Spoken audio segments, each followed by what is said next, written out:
예, 녹화했어요. 유씨 고마워요. 자, 5월 22일 날 순창문구로부터 영업부에서 사용할 복사용지를 구입하고 대금은 아래의 카드로 결제하였다. 자, 아래 카드로 결제하였다. 일단 매입이라는 건 알겠죠? 그럼 다음 페이지에 보니까 카드나 현금 영수증이면 일단 부가가치세를 먼저 찾는 거예요. 봤더니 부가가치세 만 원이 별도로 적혀 있으니까 과세거래죠. 그럼 우리는 얘는 과세거래고 카드로 매입한 거니까 57번 카드과세가 될 거고, 자 복사용지 이런 건 우리 소모품이라고 하죠. 이걸 비용 처리하라고 했으니까 소모품 B라고 할 거고, 영업부에서 사용할 거니까 800번대 소모품 B, 그리고 우리 카드니까 외상이죠. 그 외상이니까 일반적인 상거래 아니니 우리는 미지급금이라고 써야 되죠. 자, 여기서 우리가 참고로 체크카드를 긁었어요. 자, 우리 체크카드나 칙불카드 써보신 적 있으시죠? 그럼 그거 카드 결제하면은 우리 통장에서 연결된 통장에서 돈이 빠져나가죠. 자, 그럼 이거 가지고 만약에 생각을 해보면 우리 입장에서는 일단 그래도 받는 거는 카드 매출 전표를 받아요. 그래서 과세 유형은 카드랑 똑같이 가는 거예요. 팔았을 때도 그렇고 샀을 때도 그렇고. 그래서 이걸 체크카드로 했다 하더라도 우리는 57번 카드 과세로 가는 거예요. 그런데 아래 분계에서는 외상이 아니고 연결된 통장에서 돈이 빠져나간다고 분계를 하는 거예요. 그래서 부가세 신고는 똑같은 거고 회계에서만 외상이 아니고 돈 나갔다 차이 나는 거지, 그냥 똑같이 카드로 보는 거예요. 자, 그럼 이번 문제는 자 우리가 입력을 해보면, 자 날짜 5월 22일 날 57번 카드 과세고 우리는 복사 용지를 구입했고, 자 금액 여기에 공급 대가 쓰는 거 똑같아요. 그럼 11만 원이라고 쓰면 금액이 분리될 거고, 여기도 실수하면 또 기회 안 주니까 10만 원에 만 원이라고 쓰시면 돼요. 자 그리고 거래처는 순창문구고, 자 그럼 엔터 치니까 이번에 카드사서라고 들어왔죠. 그럼 F2번 누르고 카드사가 우리 문제 보시면 신한카드다라고 적혀 있네요. 카드 전표 그림에. 자 그리고 분계는 자 보시면 4번 카드라고 하면 미지급금이 뜨죠. 그죠? 미지급금에 카드사가 붙죠. 근데 이 K랩의 특징에서는 시험 때 이렇게 설정이 되어 있어요. 일반적인 상거래면 여기서 카드라는 거 이사 표현을 했으니까 여기에 2번 외상이라고 2번 외상 눌러 한번 눌러보시면 외상 매입금에 카드사가 붙어요. 그리고 4번 카드라고 하면 4번 카드라고 하면 미지급금에 카드사가 붙으니까, 자 이거는 원래 꼭 이렇다가 아니고 환경 설정에 있는데 우리 시험 때 환경 설정을 이렇게 해둬요. 그렇기 때문에 우리가 혼합으로 만약에 한다면 얘 원재료를 소모품비라고 한 후에 대변에 미지급금이다라고 해서 여기에 신한카드다라고 써줘야 되는데, 이렇게 써도 정답이긴 한데 여기에 카드사를 넣는 걸 내가 실수를 한다면, 계속 빠뜨린다면 우린 차라리 2번 외상 4번 카드로 해가지고 쓰는 걸 우리 생각해보는 것도 하나의 방법론이겠죠. 그죠? 그럼 4번 카드라고 만약 했다면 얘를 소모품비라고 얘를 써주면 되겠죠. 원재료가 아니고 소모품비니까. 그래서 항상 우리 여기에 있는 분계에서 우리 편리하게 쓰라고 기능을 넣어줬는데 분계가 틀리면 오히려 독이 되니까 사용한 계정 과목이 맞는지는 꼭 확인하시는 거예요. 계정 과목이 맞는지는 꼭 확인하시고. 자 다음, 자 5월 22일 새로운 컴퓨터로 교체를 하기 위해 기존에 사용하던 컴퓨터를 처분하고 다음에 전자세금 계산서를 발급하였다. 룰 적혀있네. 자, 취득원가 500만원, 감가상각누계 450만원이며 단기 감가상각비는 고려하지 않는다.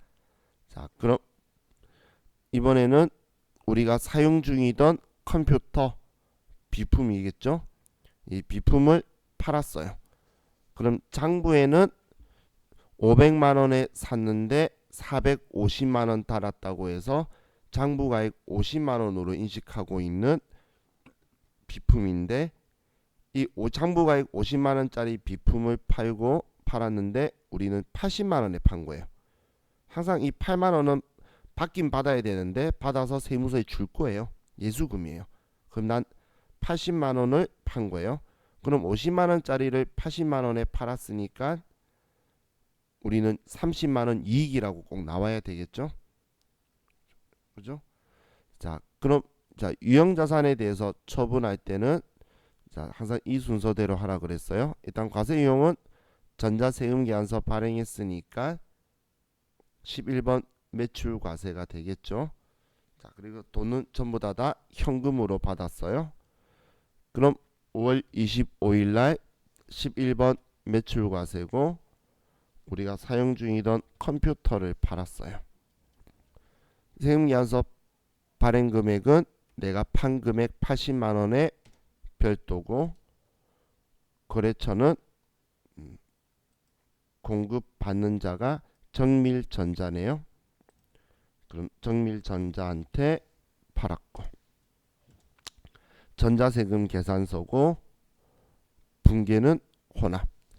자, 어제 우리 고정자산 매각 제가 이야기했던 거 다시 한번 생각하시면서 그대로 따라하면, 자, 대변에는 제품 매출을 유형자산 계정 과목으로 바꿔주고, 그리고 이 금액은 장부에 취득원가 적혀있기 때문에 금액도 취득원가로 바꿔주고, 다음 차변에 비품 다음 번호 감가상각누계액, 스마트이기 때문에 제가 그렇게 해드린 거지, K랩은 사실 감가상각누계액이라고 쓰면 여기 짝지가 오른쪽에 보이죠. 근데 그 짝지가 결론적으로는 다음 번호예요. 그래서 차변에 다음 번호인 감가상각누계액을 선택하고, 그리고 이 감가상각된 감가상각누계액을 써주고, 그리고 나서 차변에 내가 부가가치세 포함해서 받아야 될 거 다 쓰는 거예요. 그런데 우리 애는 전부 다 그냥 현금으로 받았네요.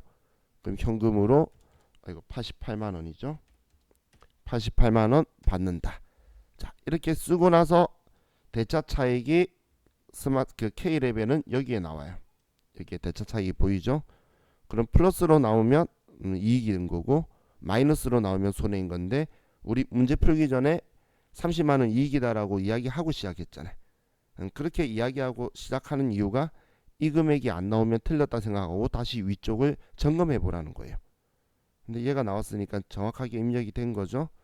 그럼 우린 이익이니까 수익자리 대변에 유형자산 처분 이익이다 30만원 이렇게 나오면 정확하게 입력이 된 거죠. 자, 이 문제는 우리 시험 4개 중에 1개 이상은 무조건 나올 거기 때문에 가급적이면, 우리 지금 아직 시험까지는 시간이 많죠. 그러니까 여러분들이 숙지를 해주시면 좋겠어요.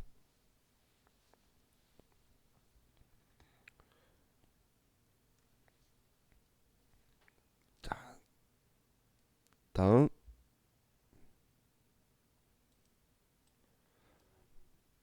5월 28일 날 중고자동차 주식회사에서 업무용으로 사용할 승용차 1998cc를 구입하고 전자세금 계산서를 수취하였으며, 대금 1650만원은 전액 10개월 할부로 하였으며 대금은 다음 달 28일부터 지급한다. 자, 그럼 전자세금 계산서를 수취했는데, 그럼 불공제 사유냐 봤더니 1998cc 승용차를 구입했어요. 그럼 1000cc 초과한 승용차니까 불공제 사유에 해당하죠. 그래서 54번 불공이 될 거고, 자, 우리는 자동차 샀으니까 차량 운반구고, 돈은 전액 할부했으면 전액 다 오늘 안 줬다는 이야기죠. 다음 달부터 돈 줄 거니까. 그래서 전액이 다 미지급금이 되겠네요. 자, 그럼 5월 28일 날 우리는 세금계산서 받았는데 비용음용 소형승용차를 구입했으니까 우리는 54번 불공이고, 승용차를, 자 우리 금액을 준 게 1650만원 부가세 포함한 금액을 줬죠. 그렇기 때문에 1500만원이다 라고 써줘야 되겠네요. 자, 그리고 거래처는 중고자동차고 전자세금계산서고, 불공제 사유는 비용음용 소형승용차 구입 유지 임차 구입에 걸렸으니까. 자, 그리고 분계는 혼합. 자, 우리가 산 거는 원재료가 아니고 차량 운반구고, 자, 이 고정자산 간편 등록 뜨시는 거는 그냥 취소하시면 돼요. 이건 고정자산 등록이라고 우리 전에 해본 거 있죠. 이걸 편리하게 하도록 들어있는 건데 시험 때는 이것도 환경 설정에서 사용 안 함으로 죽여둘 거예요. 자, 그리고 대변에 우리는 할부한 건 외상이고 일반적인 상거래 아니니까 미지급금이다 라고 이렇게 써주면 되겠죠. 자, 저한테 간혹 이런 질문을 하시는 분들이 있어요. 여기에 전자의 여라고 안 쓰면 전부 다 이 문제가 3점짜리인데 틀렸나요? 혹은 불공제 사유가 틀렸거나 선택 안 했는데 뭐 부분 채점 없나요? 뭐 이런 질문 하시는데, 자, 우리 전산 세무회계라고 하는 한국 세무사의 시험은 부분 채점 없어요. 그냥 3점 아웃이 되는 건데, 또 우리 그 한국 회계사에서 보는 AT 자격 시험들 있죠. 거기에는 부분 채점을 주는데 반점 정도 이상이 빠질 거예요. 근데 세무사의 시험에서는 얘네들을 제대로 선택을 안 하면 그냥 부분 채점도 안 해주는 이유가, 이거랑 연결되어 있는 뒤쪽에 부속 서류, 우리 세무 이것 가면 보게 될 거예요. 거기에 있는 부속 서류들이 지금 이걸로 인해서 작성이 되는데 여기서 틀려버리면 뒤에 부속 서류가 틀려요. 그렇기 때문에 이거마저도 전표 입력할 때 당연히 정확하게 해야 되는 거라서 그걸 채점 기준에 넣고 그냥 아예 부분 채점이라는 거 없이 다 틀렸다고 하니까 이것들도 정확하게 신경 써서 보셔야 돼요. 그 우리 영세율 거래서 영세율 구분도 틀리면 그래서 그냥 3점 아웃돼요. 그래서 그것도 정확하게 해주셔야 돼요. 자, 다음 그럼 5월 29일 날, 자, 태창산업 주식회사에서 수출용 원재료를 내국 신용장에 의해 구입하고 해당 영세율 전자세금계산서를 발급받다. 자, 영세율 세금계산서를 발급받았고 내국 신용장에 의해라고도 정확하게 적혀 있으니까 이번에 받았으니까 매입이죠. 그럼 52번 매입 영세, 52번 매입 영세고, 자, 그럼 우리가 산 거는 원재료고, 그리고 그 대금은 현금으로 줬네요. 뭐 문제 특별한 거 없으니까. 자, 그럼 이제 5월 29일 날 우리는 영세율 세금계산서 받은 거 52번 매입 영세고, 부품을 샀고 180만 원이에요. 다음 공급자가 태창산업이고, 영세율 전자세금계산서, 전자 영세율 세금계산서니까 전자이어,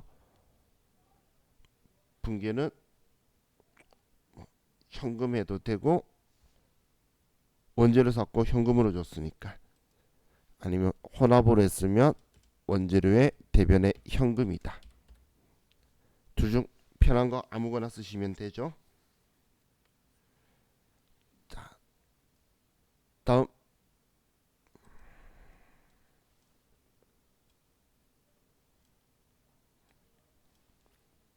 5월 23일, 죄송해요. 5월 30일 주식회사 현대전자의 제품 매출하고 대금은 아래에 신용카드로 결제받다. 자, 신용카드로 결제받다라고 적혀 있죠. 카드로 결제받았으면 우리는 과세 거래냐 면세 거래냐 볼 건데 지금 부가가치세가 별도로 기재되어 있는 거 확인할 수가 있겠죠. 그러면 우리는 카드로 결제받은 건 매출이니까 17번 카드과세가 될 거예요. 카드사는 국민카드고, 자, 그럼 현대전자한테 제품 매출한 거고 일반적인 상거래니까 외상 매출금에 카드사가 적혀 있어야 되겠죠. 왜냐면 카드 결제 받으면 그날 돈 안 들어오니까 외상인 거예요. 자, 그럼 5월 30일 날 17번 카드 과세고 우리는 전자부품을 팔았고 금액은 공급 대가인 660만 원을 써주면 분리될 거고, 공급 받는 자는 현대전자고 카드사는 국민카드고. 자, 여기서 보시면 분계를 4번 카드라고 하니까 미수금이 되죠. 근데 외상매출금이라 돼야 되겠죠. 그렇기 때문에 K랩에서는 이게 수정이 돼요. 스마트에는 안 되는데, 그런데 굳이 이렇게 할 필요 없이 또 분계에서 분기요용을 2번 외상으로 하면 그냥 외상매출금에 카드사가 붙으니까 일반적인 상거래 때는 이렇게 쓰는 게 편한 것 같아요. 제 개인적인 생각에는. 근데 꼭 이렇게 안 하고 혼합이라고 해서 차변의 외상매출금 그리고 카드사 거래처 넣으셔도 정답이다라고 말씀드렸죠. 그래서 분계만 정확하게 들어와 있으면 돼요. 자, 다음 5월 31일 전기요금 355만 원을 주식회사 한국전력에 현금으로 납부하고 전자세금 계산서를 수취하였다. 자, 그럼 세금계산서 수취했으니까 불공제 사유냐 볼 건데 뭐 우리 회사의 전기요금은 불공제 사유일 리가 없겠네요. 그래서 51번 매입과세고, 근데 전기요금을 본사부는 수도광열비, 공장부는 전력비라는 계정 과목으로 써야 되니까 아래 분기에서 이 두 개를 구분해 줘야 되겠죠. 자, 그럼 5월 31일 날 51번 매입과세고, 자, 얘는 전기요금이고 뭐 복수거래 해가지고 본사 거 공장 거 따로 쓰셔도 상관없어요. 근데 분기에는 영향을 안 주니까 의미 없어서 저는 그냥 한 번에 쓸게요.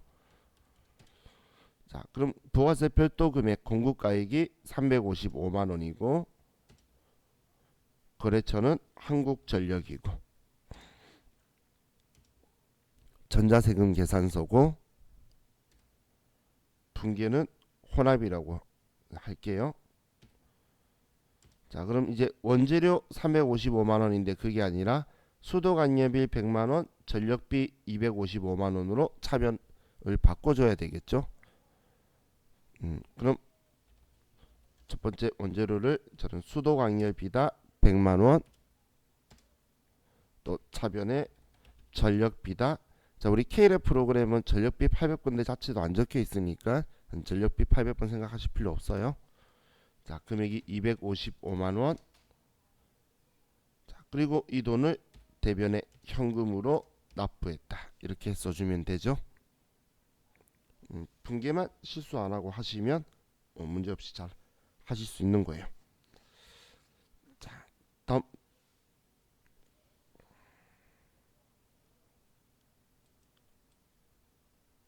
6월달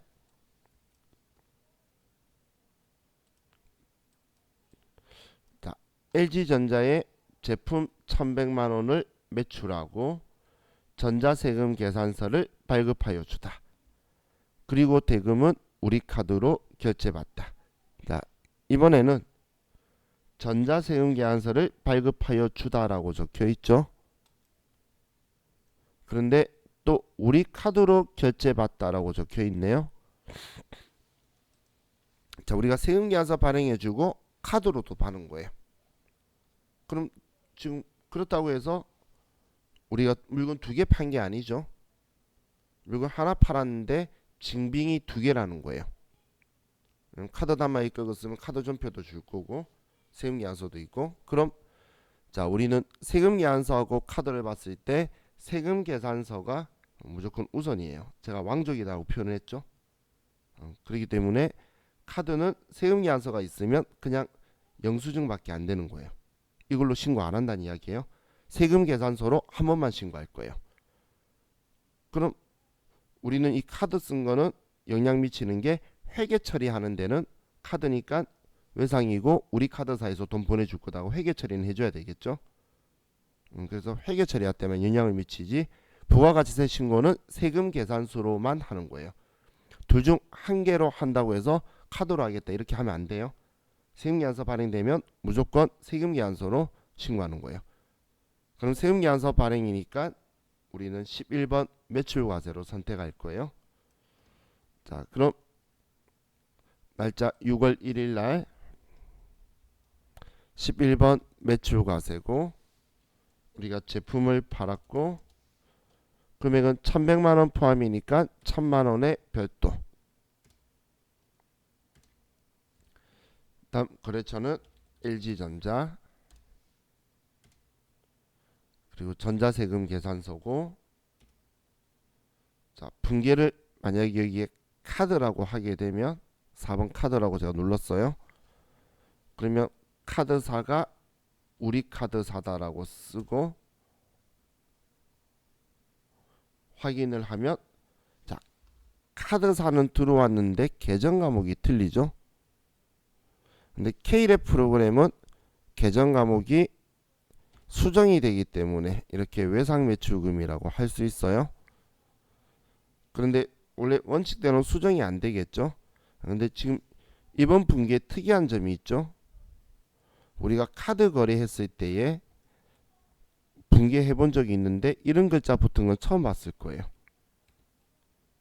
이런 글자가 붙은 게 뭐냐면 컴퓨터가 세금계산서와 신용카드 이중 발행됐다는 걸 인식했다는 이야기예요. 인식했다는 거예요.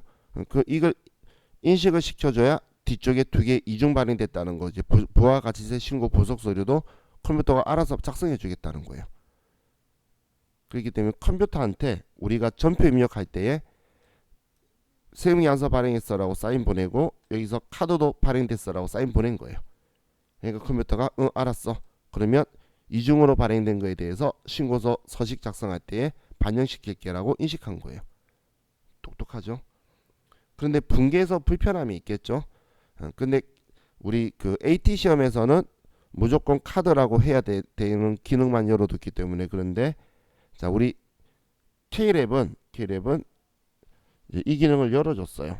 우리가 혼합이라고 해서 차변의 외상 매출금 카드사를 어디 카드였죠? 우리 카드다. 이렇게 분계를 하면 이렇게만 분계하면 이중 발행됐다는 걸 카드가 그 컴퓨터가 모르죠. 그래서 위쪽에 이 메뉴가 있어요. 여기를 클릭을 하면 위에 적용 및 카드 매출이라는 이 메뉴가 활성화되도록 했어요. 지금 적용 및 카드 매출이 뭐냐면 여기 카드다라고 했는데 여기 클릭하면 세금계산서 교부가 된 카드 거래다. 카드사 우리 카드다라고 써주면 그러면 컴퓨터가 이중 발행된 거네라고 인식을 해서 카자가 붙어요. 얘를 써주면 이런 기능이 있다고 알려드리는 거예요. 그럼 실무에서는 이 기능을 많이 쓰는 이유가 일부만 카드로 결제하는 경우가 있거든. 돈으로 나머지는 돈 주는데 돈 모질해서 일부만 카드로 하는 경우는 전액이 아니니까 여기 카드라고 쓰면 안 되겠죠. 그럼 카드로 세금계산서 발행해 준 것 중에 보통 예금 돈 받고 나머지 모질한 돈을 와서 카드로 끌고 가면 그러면 지금 이 기능을 쓰는 게 일반적이라는 거예요. 기능을. 그래서 이런 방법들이 있다 정도만 보세요. 나중에 우리 부가가치세에 가면 이거 할 거예요. 왜냐면 부가가치세 신고서에 손대는 거는 시험이니까 되는 손대는 거지 여러분들이 실무에 가셨을 때는 직접 신고서를 작성한다고 입력 안 할 거예요. 여기 안에서 매입 매출 전표나 일반 전표 안에서 전부 다 인지를 하도록 사인을 보내줘서 그 서식은 열기만 하면, 불러오기만 하면 다 들어오도록 만들어야 돼요. 그래야 돼. 직접 손대면 그 다음 일어나는 걸 또 못 불러오기 때문에 무조건 불러오도록 할 거라서 이런 기능이 있다라고 보시면 돼요. 매입 매출 전표에서는 이거 없어도 돼요. 가짜. 그런데 이제 부가가치세 신고서 쪽으로 우리가 가면 얘가 있어야 돼요. 그래서 미리 구경 한번 해봤어요. 자, 다음 6월 2일날 제품을 매출하고 대금은 현금으로 받고 아래의 현금 영수증을 교부하여 주다. 이번엔 현금 영수증을 교부하여 주다. 그럼 현금 영수증도 우리는 과세 거래냐 볼 건데 여기 부가가치세가 별도로 적혀 있죠. 그러면 과세 거래고 우리는 현금 영수증을 줬으니까 매출인 거고. 그래서 22번 현금 과세. 자, 그리고 얘는 현금으로 받고라고 적혀 있죠. 그래서 6월 2일날 우리는 22번 현금 과세고 제품을 팔았고 우리 전자부품 적혀 있네. 이거. 그리고 수량은 한 개. 자, 여기에 110만 원이다라고 쓰면 현금 영수증도 공급 대가 쓰면 분리시켜 주죠. 그죠? 자, 그리고 거래처는 상대방이 누군지 안 알려줬다. 거래처 생략이네요. 그럼 저처럼 이렇게 원로 쓰고 계신 분은 스페이스바 엔터를 치시면 안 따라올 거예요. 그냥 엔터 치면 따라오죠. 스페이스바 엔터 치고 넘어가고. 자, 분계해서 현금 영수증이라 하더라도 여기에 무조건 1번 현금 쓰시면 안 돼요. 현금 영수증이 현금으로 받았을 때만 주는 게 아니에요. 보통 예금이나 당좌 예금으로 돈 받고도 현금 영수증 발행을 해줘요. 그렇기 때문에 우리 꼭 확인을 해야 돼요. 그래서 제가 방금 현금으로 받았네요 라고 표현한 이유가 시험에서 전에 보통 예금으로 받았는데 현금 영수증이니까 이게 현금이라고 하는 순간 보통 예금 못 쓰잖아. 그래서 틀리신 분들이 꽤 많았어요. 그래서 그다음부터 저는 수업할 때 현금 영수증도 혼합하라고 그래요. 왜냐면 차변 대변에 현금 쓰는 거 어렵지 않는데 괜히 여기 현금이라고 했다가 우리 문제 나올지 안 나올지 모르고 나와봐야 한 문제 나오는데 그거 힘들다고 현금했다가 틀려버리면 안 되겠죠. 그래서 우리 현금 영수증도 우리는 보통 예금이나 당좌 예금으로 돈 주고받고 현금 영수증 발행해주는 경우 있으니까 꼭 시험 때 체크해야 되니까 우리 분기할 때 조심하셔야 돼요.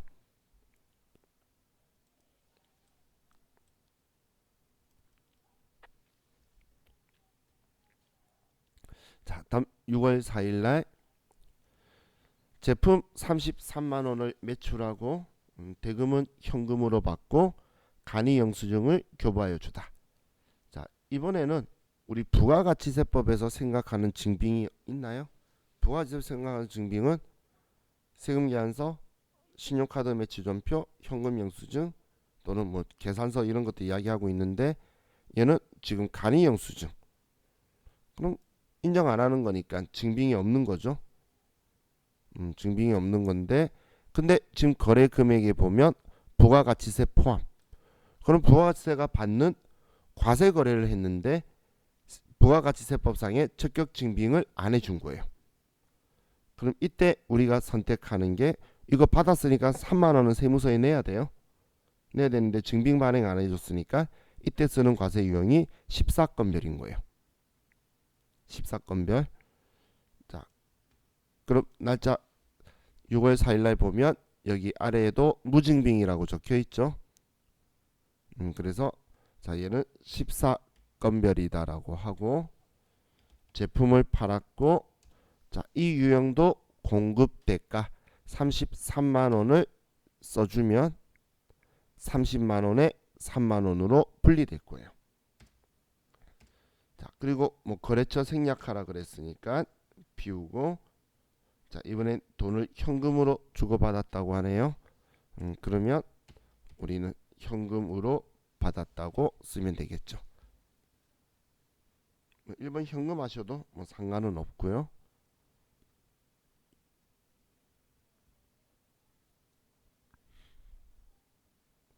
자, 다음 6월 7일 태창산업 주식회사에서 원재료를 매입하고 대금은 현금으로 지급하고 전자세금 계산서 대신 아래의 현금 영수증을 교부받다. 얘는 말장난 쳤네. 결론적으로는 현금 영수증 교부받았다라는 거죠.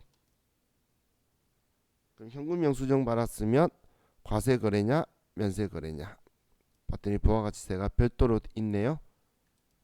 그러면 과세 거래고 근데 현금 영수증 받았으니까 61번 현금 과세. 그리고 원재료 샀고 현금으로 돈을 줬네요.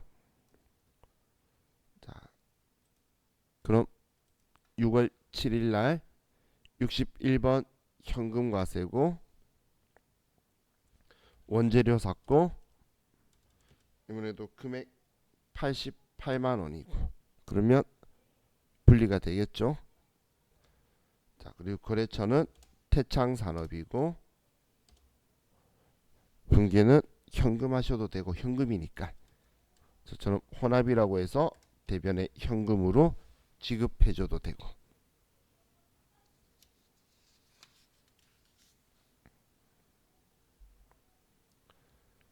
자, 다음 6월 10일 볼게요.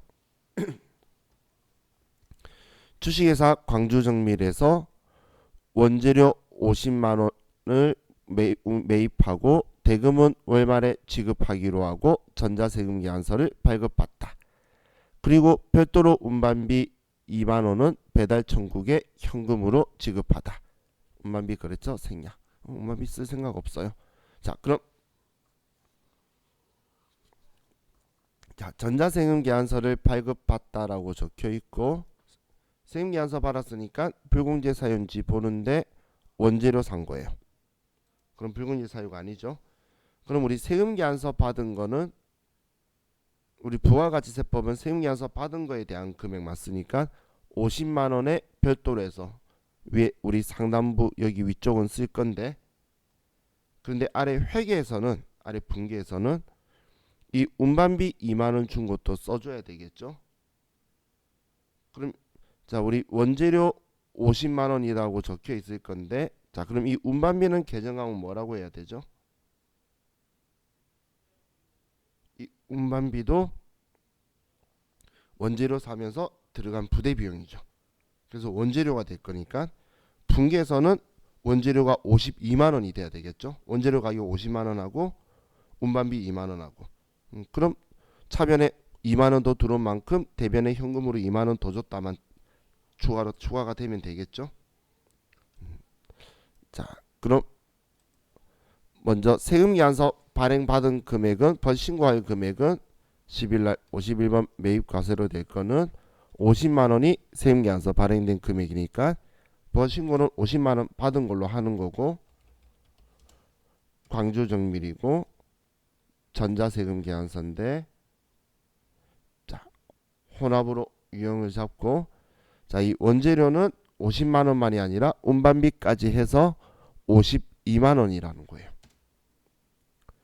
그럼 대변에 근데 원재료 산 거 50만 원하고 부가가치세는 월말에 지급하기로 했으니까 55만 원은 외상 매입금이다라고 써둬야 되겠죠. 일반적인 상거래니까.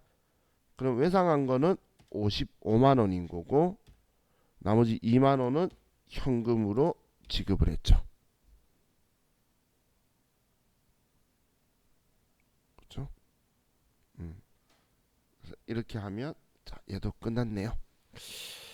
자, 우리 이번 시간도 여기까지 하고 또 쉬었다가 연결해서 합시다. 쉬었다 할게요.